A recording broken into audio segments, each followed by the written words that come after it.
అందరికీ నమస్కారం. ఈరోజు కథ 'ప్రేమ ఎంత మధురం' పార్ట్ 53. లంచ్‌కొస్తావా? ఇంతకీ ఆ లంచ్‌కి ఎవరు పిలిచారో, ఎవరిని పిలిచారో ఇప్పుడు చూద్దాం. స్కూల్లో పేరెంట్స్, పిల్లల పర్ఫార్మెన్సెస్ అన్నీ పూర్తవడంతో ప్రైజ్ డిస్ట్రిబ్యూషన్ ప్రోగ్రామ్ స్టార్ట్ అయింది. స్పెషల్ గెస్ట్లు మాట్లాడుతూ పిల్లలతో కలిసి పేరెంట్స్ ఇలాంటి ఈవెంట్స్లో పార్టిసిపేట్ చేయడం వల్ల పిల్లల మానసిక ఆరోగ్యం మెరుగ్గా ఉంటుందని, కుటుంబంలో ఉన్న వాళ్ళ మధ్య బంధాలు బలపడతాయని, ఇలాంటి ఈవెంట్ కండక్ట్ చేయడం స్కూల్ ఆర్గనైజర్స్ చేసిన మంచి విషయమని మెచ్చుకున్నారు. ఆ తర్వాత ప్రైజ్ అనౌన్స్ చేస్తూ ఈ ఇయర్ బెస్ట్ ఫ్యామిలీ పర్ఫార్మెన్స్గా యువన్ అండ్ పేరెంట్స్కి ఫస్ట్ ప్రైజ్ ఇస్తున్నాం అని చెప్పారు. అది వినగానే యువన్ ప్రపంచాన్ని గెలిచినంత ఆనందంతో సంతోషంగా గట్టిగా అరుస్తూ మమ్మీ, డాడీ, మనం విన్ అయ్యాం అని అన్నాడు. యువన్ ఆనందం చూసి అక్షయ్ నవ్వుతూ తల నిమిరాడు. తర్వాత ముగ్గురిని స్టేజ్ పైకి పిలిచి స్నేహ, అక్షయలకి స్పెషల్ గిఫ్ట్ కింద 3 పెంగ్విన్లో ఉన్న క్రిస్టల్ స్టోన్ ఐడియల్ను గిఫ్ట్గా ఇచ్చారు. దాన్ని అందుకుంటున్న సమయంలో స్నేహ, అక్షయల చూపులు ఒకరినొకరు చూసుకున్నాయి. గిఫ్ట్ చిన్నదైనా ఇద్దరికీ తెలియని సంతోషం కలిగింది. ఆ తర్వాత యువన్ కోసం ప్రత్యేకంగా అందమైన పెద్ద టెడ్డీ బేర్ను గిఫ్ట్గా ఇచ్చారు. ఆ టెడ్డీ బేర్ యువన్ కంటే చాలా పెద్దగా ఉంది. అది చూసి యువన్, మమ్మీ, డాడీ, ఇది చాలా అందంగా ఉంది, ఐ లైక్ ఇట్ అంటూ దాన్ని చూసి చాలా సంతోషపడ్డాడు. సెలబ్రేషన్స్ పూర్తవడంతో నెమ్మదిగా అందరూ వెళ్ళిపోతున్నారు. అక్షయ్, స్నేహాలు కూడా యువన్ను తీసుకొని బయలుదేరడానికి బయటకు వచ్చారు. అక్షయ్ కార్ తీసుకురావడానికి వెళ్ళాడు. యువన్, స్నేహాలు గేట్ దగ్గర నిలబడి ఉన్నారు. ఇంతలో ఎక్కడి నుంచి వచ్చాడో కానీ యువన్ వయసున్న ఒక కుర్రారు పరిగెత్తుకుంటూ వచ్చి యువన్ చేతిల బొమ్మను లాక్కోబోయాడు. వెంటనే యువన్, ఈ టెడ్డీ నాది, నేనివ్వను అంటూ దూరంగా జరిగాడు. అది గమనించిన స్నేహ వాళ్ళిద్దరిని ఆపుదామని అనుకునేలోపే ఆ పిల్లాడు యువన్ని నేలపై తోసేశాడు. అది చూసిన స్నేహ కంగారుగా యువన్ను పైకి లేపి అతనికి దెబ్బలు తగిలాయేమో అని చూసింది. యువన్ బాగానే ఉండటంతో ఆమె పక్కన ఉన్న పిల్లాడి వైపు చూసి, చూడు బాబు, బొమ్మ కావాలంటే కొనుక్కోవాలి, కానీ ఇలా లాక్కోవడం, కొట్టడం చేయకూడదు అని సర్ది చెప్పిపోయింది. కానీ ఆ పిల్లాడు స్నేహ మాటలు వినగానే పెద్దగా ఏడుపు మొదలుపెట్టాడు. దాంతో ఇంతలో అక్కడికి వచ్చిన ఆ కుర్రాడి తల్లి అతని కొడుకు ఏడవడం చూసి కోపంగా స్నేహ వైపు చూసి, చిన్నపిల్లల బొమ్మల కోసం అడిగితే నచ్చ చెప్పాలి కానీ బుద్ధి లేకుండా వాళ్ళని ఏడిపిస్తావా అంటూ గయ్యమంది. ఆ మాట విని స్నేహకు కోపంగా, మేడం, ఏం జరిగిందో తెలుసుకొని మాట్లాడండి, అనవసరంగా మాట్లాడద్దు అంటూ సీరియస్గా సమాధానం చెప్పింది. ఒకవైపు నా కొడుకుని ఏడ్పించింది కాకుండా నన్నే సరిగ్గా మాట్లాడమంటావా అంటూ ఆమె కయ్యమని కాలు దువ్వినట్లుగా స్నేహతో గొడవకు దిగింది. దాంతో ఫంక్షన్ అయిపోయి ఇళ్లకు వెళ్తున్న పేరెంట్స్ అందరూ వాళ్ళ మాటలు విని చుట్టూ చేరారు. కార్ తీసుకొచ్చిన అక్షయ్ వాళ్ళు ఇంకా రాకపోయేసరికి ఏమైందని స్కూల్ గేట్ లోపలికి వెళ్ళాడు. గుమికూడిన పేరెంట్స్ మధ్యలో నుండి స్నేహ ఎవరితో గొడవ పడుతూ కనిపించింది. అక్షయ్ను చూసిన యువన్ పరిగెత్తుకుంటూ వెళ్ళి, డాడీ, ఆ అబ్బాయి నా బొమ్మను తీసుకోవాలని ట్రై చేస్తున్నాడు, అలా చేయొద్దని మమ్మీ చెప్తుంటే ఆమె మమ్మీతో గొడవ పడుతుంది అంటూ ఆ తల్లి కొడుకుల వైపు వేలు చూపిస్తూ కంప్లైంట్ చేశాడు యువన్. స్నేహతో గొడవ పడుతున్న ఆ పిల్లాడి తల్లి అంతకంతకు గొడవ పెంచుతూ, ఆఫ్టర్ ఆల్ చిన్న బొమ్మ కోసం నా కొడుకు నేర్పిస్తావా, అయినా పిల్లల్ని పెంచడం సరిగా వస్తే పిల్లలతో ఎలా మాట్లాడాలో వస్తుంది అంటూ పెడసరంగా మాట్లాడింది. ఆ మాటకు అక్షయ్ ముఖం సీరియస్గా మారిపోయింది. స్నేహ కోపంగా ముందుకు వెళ్ళి ఆమెకు సమాధానం చెప్పబోయింది. కానీ ఇంతలోనే హఠాత్తుగా ఎవరా కుర్రాడి తల్లి చెంపను చెల్లుమనిపించారు. దాంతో అందరూ ఒక్కసారిగా షాక్ అయ్యారు. ఆమె కూడా తన చెంపపై చేయి పెట్టుకొని తనను కొట్టిన వ్యక్తి వైపు చూసి, ఏవండి, మీరు నన్నెందుకు కొడుతున్నారు, ఇందులో మన తప్పేం లేదు, అదిగో ఆమె మన పిల్లాన్ని ఏడిపించింది అని చెప్తూ ఉండగానే అతను తన భార్యను కోప్పడుతూ, ఇక చాలాపు, నువ్వు ఎవరితో గొడవ పడుతున్నావో తెలుస్తుందా, ఆయన వేద గ్రూప్ CEO అక్షయ్ గారు అంటూ అక్షయ్ వైపు చూసి వెంటనే చేతులు కట్టుకొని, సారీ సార్, ఇక్కడ జరిగిన దానికి నా భార్య తరపున నేను క్షమాపణ చెప్తున్నాను, I'm really sorry sir, sorry madam అంటూ వాళ్ళిద్దరినీ క్షమాపణ అడిగి తన భార్య వైపు చూసి, ఏంటలా చూస్తున్నావు, సారీ చెప్పు అని అన్నాడు. తన భర్త వాళ్ళను అంతగా క్షమాపణ అడగడం చూసిన ఆమె ఆశ్చర్యపోతూ తన ఎదురుగా ఉన్న వాళ్ళు గొప్పవాళ్ళు అయి ఉంటారని అనుకొని వెంటనే వాళ్లకు క్షమాపణ చెప్పింది. ఇక ఆ గొడవను పెంచడం ఇష్టం లేని అక్షయ్ అతన్ని అక్కడి నుండి వెళ్ళమని చేత్తో సైగ చేశాడు. దాంతో అతను ఏడుస్తున్న తన కొడుకును ఎత్తుకొని, బొమ్మ కావాలంటే మమ్మీ డాడీని అడగాలి కానీ వేరే వాళ్ళ దగ్గర నుండి తీసుకోకూడదు. నేను నీకు పెద్ద బొమ్మ కొనిపెడతాను అని కొడుకును బుజ్జగించుకుంటూ తన భార్యతో పాటు అక్కడి నుండి వెళ్ళిపోయాడు. జరిగిన సంఘటన చూసిన అక్కడున్న వాళ్ళందరికీ యువన్ ఫాదర్ మామూలు వ్యక్తి కాదని అర్థమైంది. మనం ఇక వెళ్దాం అన్నాడు అక్షయ్. అంటూ యువన్ను తీసుకొని అతనితో పాటు కార్ దగ్గరకు వెళ్ళింది స్నేహ. ఇంటికి వచ్చిన తర్వాత యువన్ ఒక క్షణం కూడా ఆ టెడ్డీని వదిలిపెట్టలేదు. దాన్ని బెడ్పై తన పక్కనే పెట్టుకొని గట్టిగా కౌగిలించుకొని నిద్రపోయాడు. యువన్ను నిద్రపుచ్చిన తర్వాత స్నేహ తన గదిలోకి వెళ్ళబోయింది. అప్పుడే అక్షయ్ కూడా తన గదిలోకి వెళ్ళడానికి పైకి వస్తున్నాడు. ఇద్దరూ ఒకేసారి ఒకే మెట్టుపై ఉండడంతో స్నేహ అతన్ని చూసి, నువ్వు ఇంకా నిద్రపోలేదా అని అడిగింది. లేదు, ఇప్పుడే వెళ్తున్నాను అని చెప్పాడు అక్షయ్. స్నేహ అని అనడంతో ఇద్దరూ పైకి నడవడం మొదలుపెట్టారు. స్నేహ అతనితో పాటు ఒక్క అడుగు పైకి నడుస్తూ నెమ్మదిగా థ్యాంక్ యూ అని చెప్పింది. ఆ మాట వినగానే అక్షయ్ ఆమె వైపు చిరాగ్గా చూసి థ్యాంక్స్ దేనికి అని అడిగాడు. అప్పుడు ఆమె సన్నగా నవ్వి, ఈరోజు మాతో కలిసి నువ్వు పర్ఫార్మెన్స్ చేసినందుకు. దీనికి నేను నీకు ఎన్నిసార్లైనా థ్యాంక్స్ చెప్పచ్చు. యువని ఇంత సంతోషంగా ఉండడం నేను ఎప్పుడూ చూడలేదు. దీనికి కారణం నువ్వే అని అంది.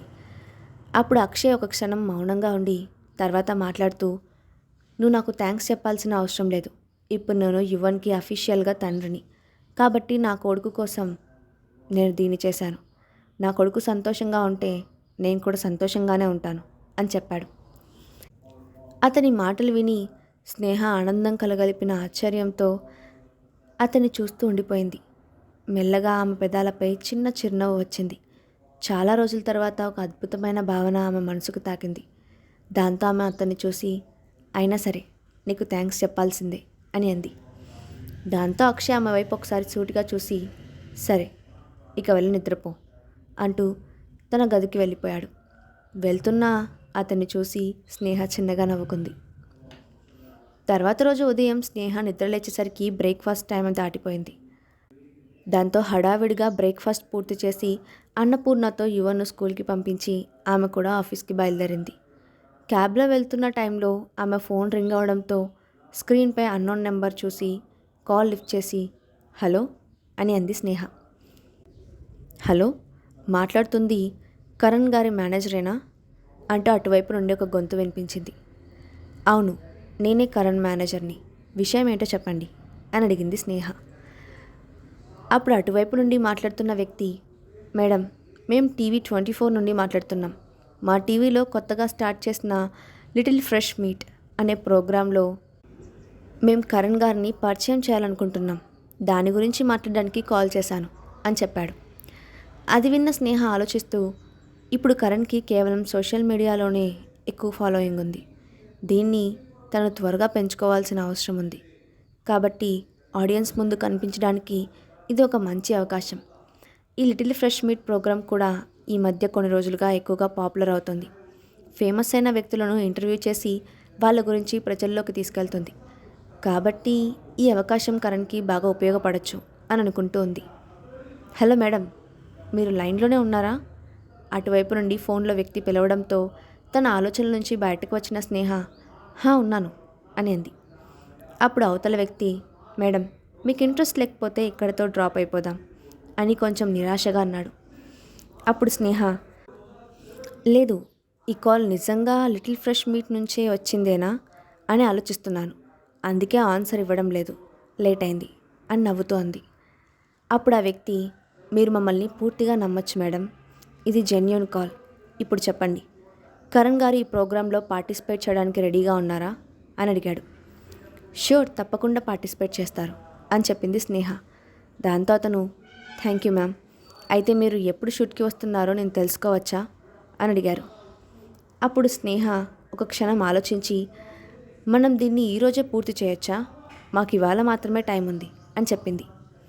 ఓకే మేడం, మీకు టైం షెడ్యూల్ పంపిస్తాం, దాని ప్రకారం మీరు ఆఫీస్కి వచ్చేయండి అని చెప్పి ఫోన్ డిస్కనెక్ట్ చేశాడు. కాసేపటికి క్యాబ్ దిగి ఆఫీస్లోకి వెళ్ళింది స్నేహ. అందరూ ఆమెకు విష్ చేస్తుండటంతో ఆమె కూడా రిటర్న్ విష్ చేస్తూ డైరెక్ట్గా కరణ్ ప్రాక్టీస్ రూమ్కి వెళ్ళింది. ఆమె రావడం చూసిన కరణ్, గుడ్ మార్నింగ్ మేడం అని విష్ చేశాడు. అప్పుడు స్నేహ, వెరీ గుడ్ మార్నింగ్ కరణ్, ఈరోజు నీకు ఒక న్యూస్ చెప్పాలి. ఇంతకీ నీ ప్రాక్టీస్ ఎలా సాగుతోంది అని అడిగింది. బాగుంది మేడం. ఇంతకీ ఆ న్యూస్ ఏంటి అని కొంచెం ఎక్సైటింగ్గా అడిగాడు. అప్పుడు స్నేహ కరణ్ చేతిలో కొన్ని డాక్యుమెంట్స్ పెట్టి, నువ్వు పాపులర్ షో లిటిల్ ఫ్రెష్ మీట్కి వెళ్ళబోతున్నావు. ఇది నీకు పర్ఫెక్ట్ ఆపర్చునిటీ, తెలివిగా వాడుకో అని సీరియస్గా చెప్పింది. స్నేహ చెప్పిన దానికి సరేనని తల ఊపాడు కరణ్. కానీ స్నేహ అంత సీరియస్గా చెప్తుంటే ఎందుకో తెలియదు కానీ ఆమె చాలా ముద్దుగా అనిపించి చిన్నగా తనలో తానే నవ్వుకున్నాడు. అది గమనించిన స్నేహ, ఎందుకు నవ్వుతున్నావు అని అడిగింది. ఏం లేదు అంటూ తన చేతిలోని పేపర్ వైపు చూసి, మనం ఈ షోకి ఎప్పుడు వెళ్ళాలి అని అడిగాడు కరణ్. ఈరోజే. త్వరగా ప్రిపేర్ అవ్వు, కాసేపట్లో బయలుదేరాలి. నీతో పాటు హాస్ని వస్తుంది అని చెప్పింది స్నేహ. ఏంటి ఈరోజా అని ఆశ్చర్యంగా అడిగాడు కరణ్. అప్పుడు స్నేహ అతన్ని సూటిగా చూస్తూ, నువ్వు నీ పాపులారిటీని ఎంత త్వరగా వీలైతే అంత త్వరగా పెంచుకోవాలి. దానికి ఈ షో నీకు ఒక మంచి అవకాశం అని అంది. దాంతో కరణ్ ఇంకేం మాట్లాడే ధైర్యం చేయకుండా సరే అని చెప్పాడు. బీ ప్రిపేర్డ్ అని చెప్పి స్నేహ తన క్యాబిన్కి వెళ్ళింది. కాసేపటికి టీవీ ఛానల్ నుండి కాల్ రావడంతో కరణ్ హాస్నిలకు జాగ్రత్తలు చెప్పి, ముందు మీరు వెళ్ళండి, నాకు ఇంకొంచెం పనులున్నాయి, అవి పూర్తయ్యాక వస్తాను. ఈలోగా మీరు షూట్ స్టార్ట్ చేసుకోండి, నా కోసం వెయిట్ చేయొద్దు అని చెప్పింది. దాంతో కరణ్ ముఖం కొంచెం నిరాశగా మారింది. స్నేహ అతన్ని చూసి, ఆల్ ది బెస్ట్ కరణ్, చెప్పినవన్నీ గుర్తుపెట్టుకొని మంచి ఇంటర్వ్యూ ఇవ్వు అని చెప్పింది. సరే మేడం అన్నాడు కరణ్. ఆ తర్వాత హాస్నితో కలిసి ఛానల్ ఆఫీస్కి వెళ్ళాడు. వాళ్ళు వెళ్ళిన కాసేపటికి వర్క్ పూర్తి చేసుకొని టీవీ ఛానల్ ఆఫీస్కి వెళ్ళడం కోసం బయటకు వచ్చింది స్నేహ. కానీ ఇంతలో హఠాత్తుగా ఆఫీస్ బయట ఆమెకు రజనీష్ ఎదురుపడ్డాడు. అతను కూడా స్నేహాన్ని చూడగానే కళ్ళల్లో ఆశ్చర్యంతో నవ్వుతూ, నేను ఇక్కడ కలుస్తానని అస్సలు ఊహించలేదు అని అన్నాడు. అతని కళ్ళు స్నేహాన్ని తినేసేలా చూస్తున్నాయి. పార్టీ రోజు రాత్రి అనవసరంగా మిస్ అయింది, లేదంటే ఈ పార్టీకిది నా కాళ్ళ దగ్గర ఉండేది అని అనుకున్నాడు. కానీ స్నేహ అతన్ని చూసి తప్పుకుంటూ పక్కకు వెళ్ళబోయింది. అది చూసి రజనీష్ వెంటనే ఆమె ఎదురుగా వెళ్ళి అడ్డుగా నుంచున్నాడు. స్నేహ అతన్ని అసహ్యంగా చూస్తూ, అడ్డు తప్పుకో అని అంది. రజనీష్ ఆమెను చూసి వెకిలిగా నవ్వుతూ, నేను తప్పుకోను అని సిగ్గు లేకుండా చెప్పాడు. అతని వైఖరి చూసి స్నేహకి అతని చెంపపై లాగి పెట్టి కొట్టాలనిపించింది. కానీ ఇప్పుడు అతనితో గొడవ పెట్టుకోవడం అంత తెలివైన పని కాదని ఆలోచిస్తూ ఆగిపోయింది. అప్పుడు రజనీష్ మళ్ళీ మాట్లాడుతూ, చూడు స్నేహ, నువ్వు నాతో రూడ్గా ప్రవర్తించాలని ట్రై చేయొద్దు. నాకు ఇంకా నీ మీద మంచి ఉద్దేశం ఉంది. నేను నిన్ను చాలా ఇష్టపడుతున్నాను. అది ఒక రకంగా నీ అదృష్టం అని చెప్పాడు. స్నేహ అతని మాటలకు ఒక పిచ్చివాళ్ళలా చూసినట్టు చూసింది అతని వైపు. కానీ సైలెంట్గా ఉంది. ఆమె మాట్లాడకపోవడంతో రజనీష్, నేను ఇంత చెప్పినా నువ్వు నన్ను నిర్లక్ష్యం చేస్తావా అని అడిగాడు. అయినా స్నేహ ఏం మాట్లాడకుండా పక్కకు అడుగులు వేసింది. అప్పుడు రజనీష్ మరింత మొండిగా వెళ్ళి ఆమెకు అడ్డుగా నించున్నాడు. దాంతో ఆమె చిరాగ్గా చూస్తూ, నీకేం కావాలి అని అడిగింది. నీతో ఒక లంచ్ చేయాలి అని చెప్పాడు రజనీష్. అప్పుడు స్నేహ విసుగ్గా, చూడు, మర్యాదగా చెప్తున్నాను, నువ్వు నన్ను ఫాలో అవ్వద్దు. నాకు నీతో లంచ్ చేయడానికి ఇష్టం లేదు అని అంది. లంచ్ చేయడం ఇష్టం లేకపోతే నాతో కలిసి షాపింగ్ చేయి నవ్వుతూ అడిగాడు రజనీష్. ఆ మాటకు స్నేహ అతన్ని చులకనగా చూసి, అది కలలో కూడా జరగదు అని అంది. అయితే నువ్వు లంచ్ తప్పకుండా చేయాల్సిందే అంటూ మొండి పట్టు పట్టినట్లుగా ఆమెకు అడ్డుపట్టాడు. రోడ్డుపై జరుగుతున్న ఆ సంఘటన మొత్తాన్ని పక్కనే ఉన్న రెస్టారెంట్ గ్లాస్ డోర్లో నుండి చూస్తున్నాడు అక్షయ్. స్నేహ రజనీష్ నుంచి తప్పించుకోగలదా? అక్షయ్ రజనీష్లు ఒకరికొకరు ఎదురుపడతారా? ఈ కథ ఎలాంటి మలుపు తిరగబోతోంది? నెక్స్ట్ పార్ట్లో చూద్దాం. ఈ స్టోరీ అప్డేట్ ఎలా ఉందో కింద కామెంట్ బాక్స్లో మీ ఒపీనియన్ని షేర్ చేయండి. Thanks for watching.